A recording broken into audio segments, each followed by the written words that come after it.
Life brings us face to face with the undeniable truth that people come and go. We bond with others, build connections, and often anchor our emotions to those relationships. Yet, what happens when those bonds break? How do you handle the emotional weight when someone no longer occupies the same space in your life, or when you realize they've never shared the same emotional investment? You might ask, how do I stop caring? Or, can I truly detach emotionally without losing a piece of myself? This is where Stoicism, particularly the wisdom of Marcus Aurelius, offers us a path. The Stoics were masters at understanding human emotions, not by avoiding them, but by learning how to balance their grip on our lives. Emotional detachment isn't about becoming cold or indifferent, but about regaining the power to act with clarity and inner peace. In this article, I'll guide you through 5 timeless Stoic rules on how to emotionally detach from someone, using Marcus Aurelius's wisdom as our beacon. This isn't just about theory, it's practical advice meant to reshape the way you engage with yourself and others. Rule 1. Understand the impermanence of life. Marcus Aurelius reminds us, everything we hear is an opinion, not a fact. Everything we see is a perspective, not the truth. When it comes to emotional attachments, we often cling to our personal perspective of someone, a narrative we create about their importance in our life. But the reality is, all relationships are transient. One moment you're close, the next they're gone, whether through distance, death, or the slow fade of intimacy. People leave. It may seem bleak, but this is the Stoics' first rule of detachment. Embrace impermanence. When you realize that no connection is permanent, you become more conscious of the present. Have you ever tried holding on to a handful of sand at the beach? The tighter you squeeze, the quicker it slips away. This is a natural law of life. The more we try to possess something or someone, the faster they fade. In my own experience, I had a friendship that spanned over 10 years. We shared everything, dreams, fears, late-night conversations, yet over time, things changed. As much as I resisted, the distance between us grew. The emotional investment I had made felt like a chain holding me to someone who no longer reciprocated the same connection. It wasn't until I accepted that the friendship had run its course that I could finally release that emotional weight. Marcus Aurelius would have advised the same. Accept that things will end, and you will suffer less when they do. Rule 2. Master your emotions through rational thought. There's a tendency to believe that emotions control us. You feel pain, sadness, and anger. Those reactions come naturally when you're emotionally attached to someone. But here's the hard truth. Emotions are not reality. They are a product of your thoughts, beliefs, and interpretations of events. Marcus Aurelius and the Stoics deeply believed in this principle. We are not at the mercy of our emotions. Our emotions are at the mercy of our thoughts. Marcus Aurelius taught us that the mind holds the power over how we respond to the world. You have power over your mind, not outside events. Realize this, and you will find strength, he wrote. Emotional detachment starts with realizing that your mind can govern your emotional state. Your thoughts about someone can ignite a storm of feelings, or they can pacify that same storm. Let's say you're going through a breakup. You're emotionally shattered, replaying conversations in your mind, over-analyzing every detail, asking, why did this happen? Or, how could they move on so easily? The Stoic response is to shift that focus. Instead of giving your emotions control, ask, what are the facts here? How can I think about this differently? You must choose thoughts that free you from emotional suffering, not thoughts that fuel it. Think about it for a moment. When something happens, when you argue with a loved one, feel ignored or are disappointed, what's the first thing you do? You interpret the situation and give it meaning. But it's not the event itself that causes emotional turmoil, it's the way you perceive it. Marcus Aurelius wrote, "The soul becomes dyed with the color of its thoughts," meaning your emotions are a direct result of your internal dialogue. Imagine you send a heartfelt text message to someone you care about, perhaps a friend, romantic partner, or family member. Hours go by, and there's no response. Immediately, your mind starts working overtime. Did I say something wrong? Are they mad at me? Do they not care about me? With every passing minute, the emotions build. First a slight concern, then frustration, maybe even anxiety or anger. But what's the truth of the situation? Is it the delay in their response that's causing your emotional storm, or is it your interpretation of their silence? The Stoic response is to challenge that automatic emotional reaction with rational thought. What are the facts? The fact is that they haven't responded. Everything beyond that is pure speculation. Instead of allowing your emotions to spiral out of control, you pause. You recognize that your feelings of anxiety or rejection are not rooted in reality, but in your own thoughts. Marcus Aurelius's advice: question your thoughts. Don't just accept them as truth. I once found myself in this very situation with a close friend. We had been discussing something important, and suddenly they stopped responding. At first, I thought nothing of it, but as the hours passed, I started to feel a creeping unease. Maybe they're upset with me, I thought.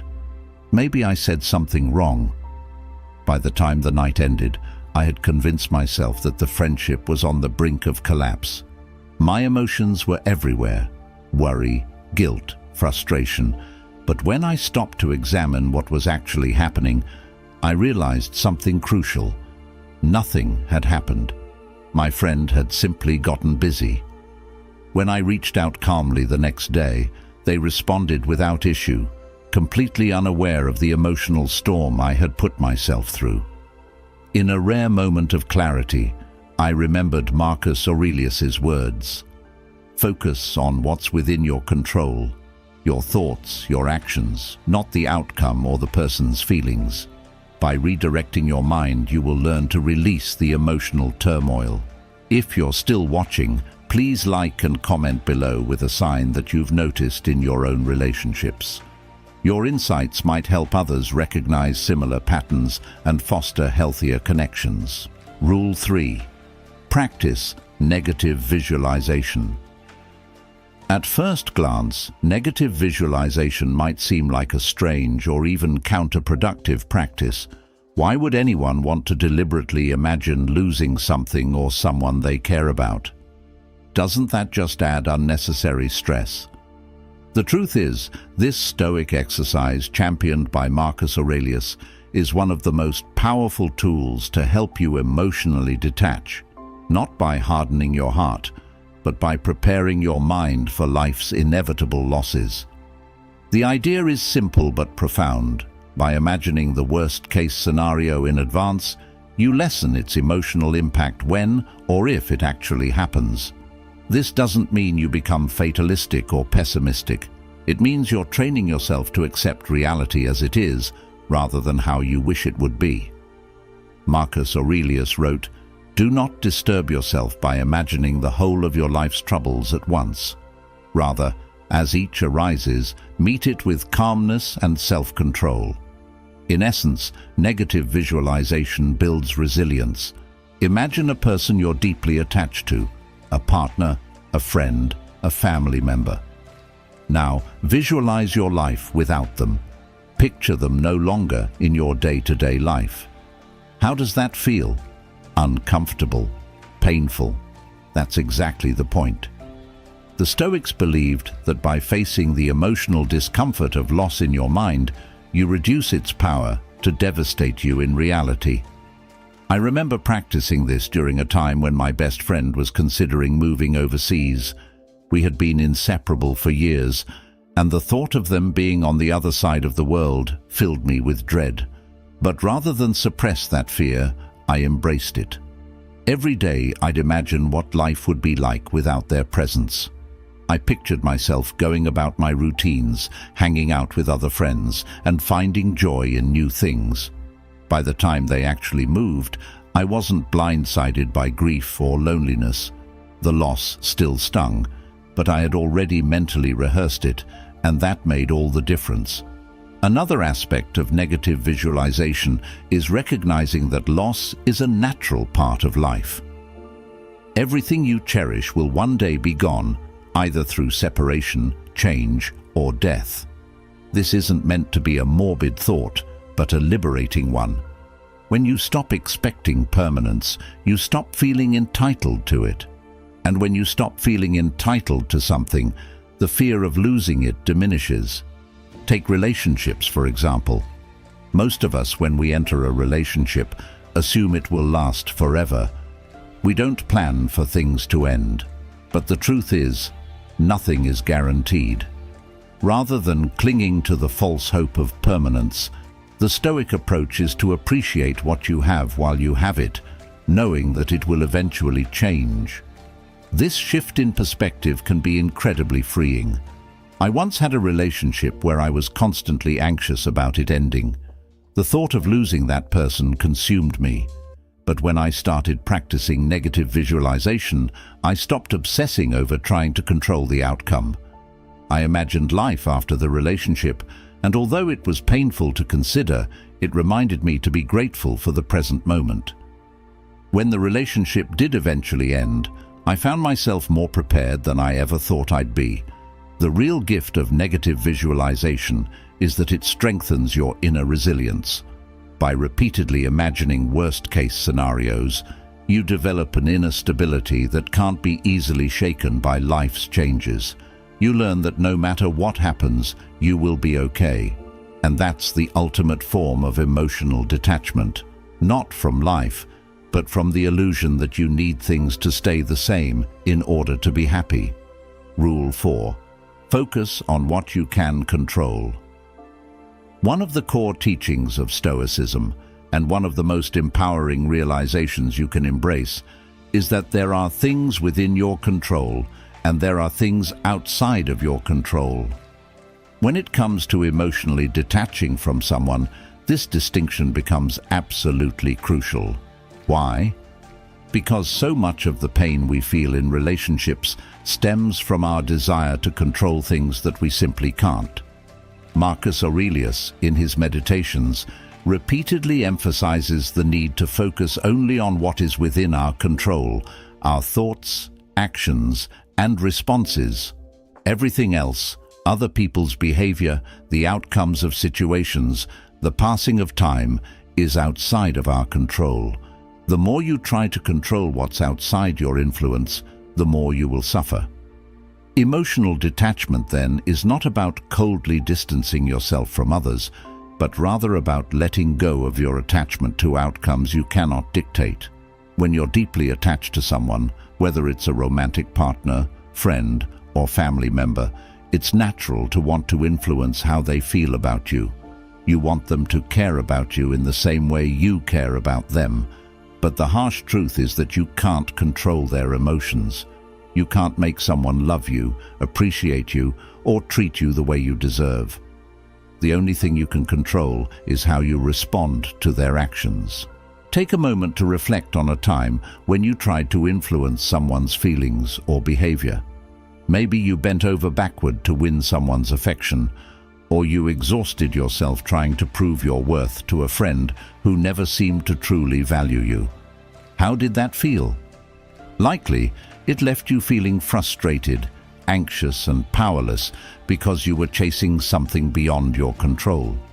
In my own experience, I was once in a relationship where I felt like I was constantly trying to keep things together. No matter how much effort I put into planning dates, sending thoughtful messages, or being emotionally available, it felt like I was always one step behind. They would pull away, and I would try harder. It was a cycle of endless anxiety because I was trying to control how they felt about me. When I finally started embracing the Stoic principle of focusing only on what I could control, my own actions and self-worth, I began to let go of the anxiety. I realized I couldn't make them love me more or treat me better. All I could control was my response, and in that moment, I chose to detach. The relief that came from letting go of that emotional burden was immense. One of the most liberating things you can do for yourself is to embrace emotional autonomy. The idea that your happiness, peace, and emotional stability are not dependent on someone else's behavior or feelings. When you place your emotional well-being in someone else's hands, you give away your power. You become a prisoner to their actions, moods, and decisions. Imagine you're in a friendship where you constantly feel sidelined. Your friend doesn't make time for you like they used to, and you feel neglected.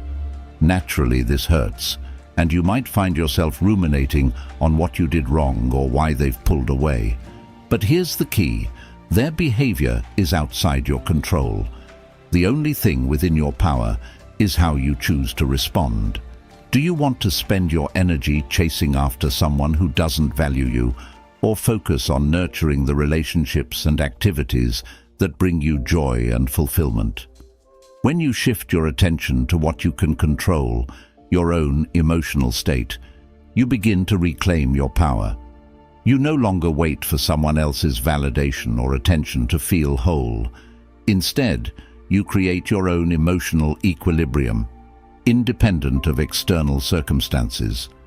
In my own life, I've had friendships where I realized I was giving too much power to how the other person treated me. If they were distant or dismissive, I'd feel unworthy. If they were warm and attentive, I'd feel valued. It was an exhausting emotional roller coaster. But when I started applying Stoic principles, I made a conscious decision to stop tying my self-worth to how others acted. I began to focus on cultivating my own emotional well-being, independent of their behavior. This didn't mean I cared less. It meant I stopped letting their actions dictate my inner peace. The ultimate goal of emotional detachment isn't indifference, it's acceptance. Acceptance that life is unpredictable, that people are unpredictable, and that no matter how much we wish we could control everything, we can't. What we can do is accept things as they are, rather than as we wish they would be. Imagine you're dealing with a breakup. You feel lost, hurt, and overwhelmed by the situation. Your mind races with questions. What if I had done something differently? Why did this happen? Can I fix this? These are natural questions, but they're rooted in a desire to control something that has already happened, a desire to reverse the outcome. Instead of tormenting yourself with what-ifs, the Stoic response is to accept the reality of the situation. Marcus Aurelius writes, "The impediment to action advances action. What stands in the way becomes the way." In other words, the obstacles we face are not hindrances. They are opportunities to grow. When you accept what's outside your control, you stop wasting energy trying to change the past or influence others and start focusing on how you can move forward.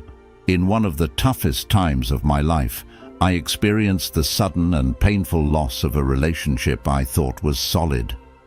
At first, I was consumed by the desire to understand why it happened and what I could have done differently. But slowly, I realized the only way to find peace was to accept the situation as it was, not as I wanted it to be.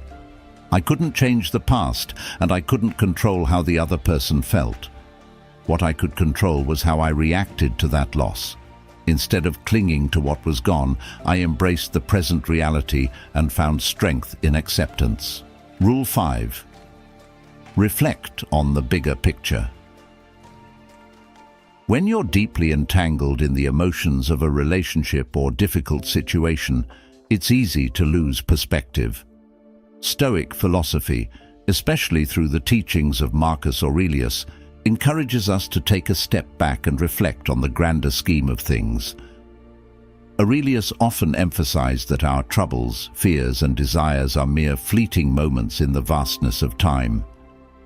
By adopting this broader viewpoint, emotional detachment becomes easier.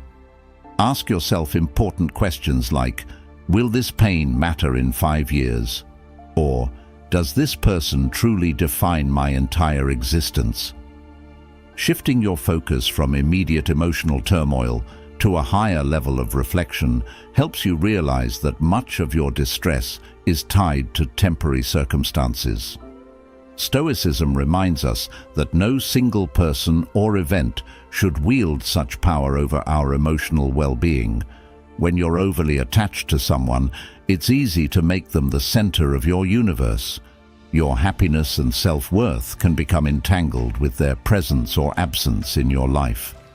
But stepping back and seeing the bigger picture reminds you that life is ever-changing, and relationships, however intense, are just one part of your journey. You are a complete individual with your own path and experiences. In the heat of a breakup or emotional conflict, it may be challenging to grasp this perspective. But reflecting on the larger scope of your life helps you understand that you've survived emotional storms before. Life moved on, and so did you. Think back to previous relationships or moments when you thought your world was falling apart. Those wounds healed, and you became stronger and wiser. This is the natural rhythm of life. In my own experience, I once went through a painful breakup that felt like the end of my world. For weeks, I fixated on the past, feeling like the future had lost its brightness. But with time, I allowed myself to reflect on the bigger picture and realized that this person, while important, was not the defining moment of my life. They were part of my journey, but not my entire story. By zooming out, I saw the relationship as just one chapter in a much larger narrative, and I began to emotionally detach. The Stoics, particularly Marcus Aurelius, emphasized the impermanence of all things: relationships, emotions, and situations. Everything in life is transient, and what truly matters is how we respond to these inevitable changes. By reflecting on the bigger picture, you cultivate a sense of inner peace, knowing that life will continue to flow regardless of your temporary attachments. This broader perspective allows you to emotionally detach, not because you stop caring, but because you understand that clinging too tightly to fleeting things only leads to unnecessary suffering. Emotional detachment is not about apathy, it's about understanding that life is much larger than any single person, relationship, or moment of pain.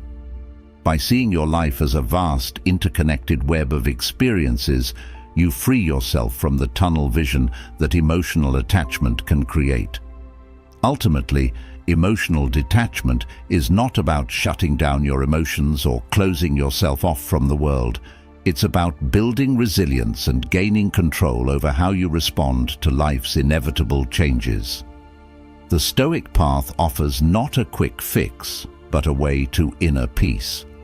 By embracing impermanence, mastering your emotions through rational thought, and reflecting on the bigger picture, you will find that emotional detachment is an act of self-liberation. So the next time you feel yourself gripping too tightly to someone or something, ask yourself, do I control my emotions or do they control me? Emotional freedom awaits those who dare to let go.